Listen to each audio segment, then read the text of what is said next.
Sometimes you have to give a guitar a new heart so it can be everything that it was intended to be.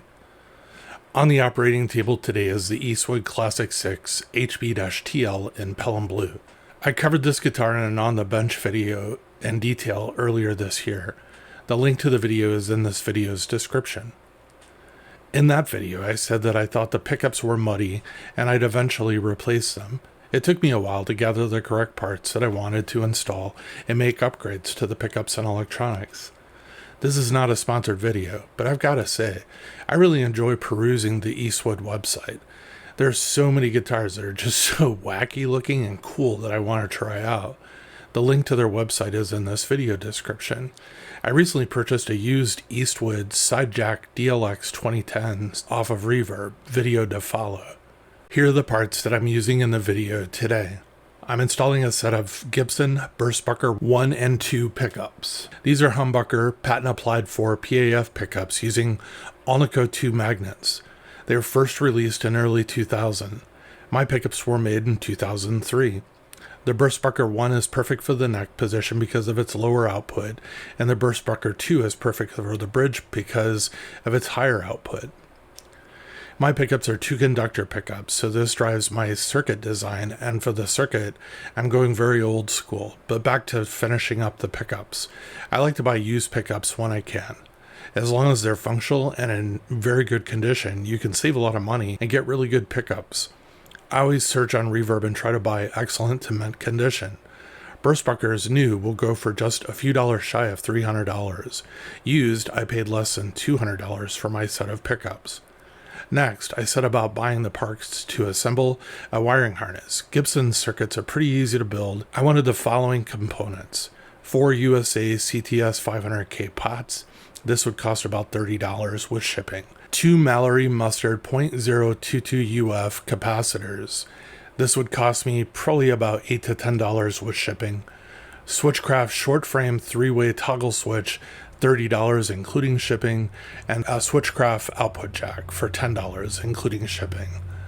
It just amazes me how much some of these components cost. I mean, $30 including shipping for a switch.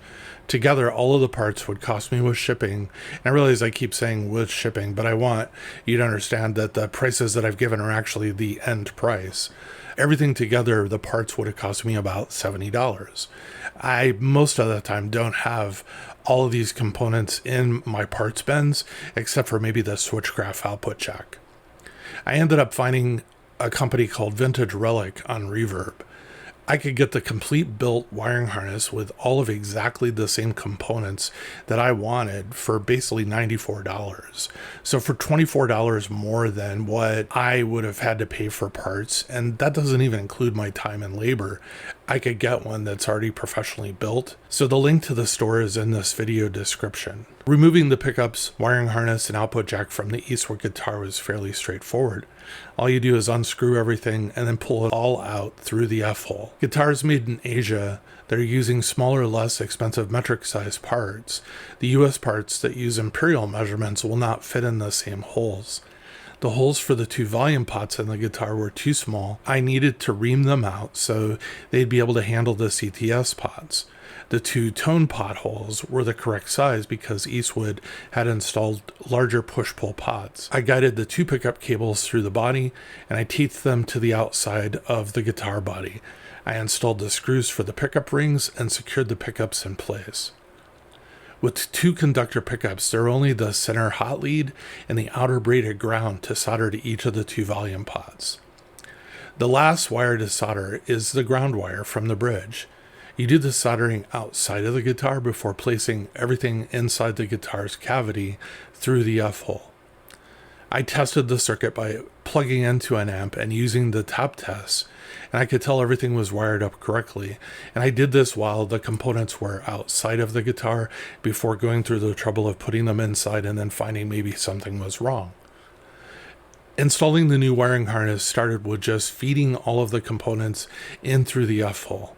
What makes this installation easy is all the components are near the F-hole when they're actually installed in the guitar, and I was able to use the open output jack hole as well, and the F-hole as access to use a set of long forceps to guide each of the pots and the switch into place.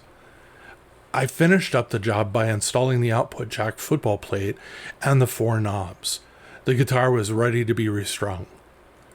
This is a really pretty guitar. Now with the new pickups and wiring harness, to be honest with you, it's on par with the Epiphone signature model. I purchased a guitar for $700 and all of the new parts are $300. I've seen Epiphone DG335 models on Reverb for as low as $1,000 used. They really haven't been out long enough to be in anything other than excellent and mint condition. They do come with a great hardshell case. I ended up purchasing an Epiphone 335 case for my Eastwood for around $149. If you're just looking at this for the dollars, the Epiphone is the better economical decision.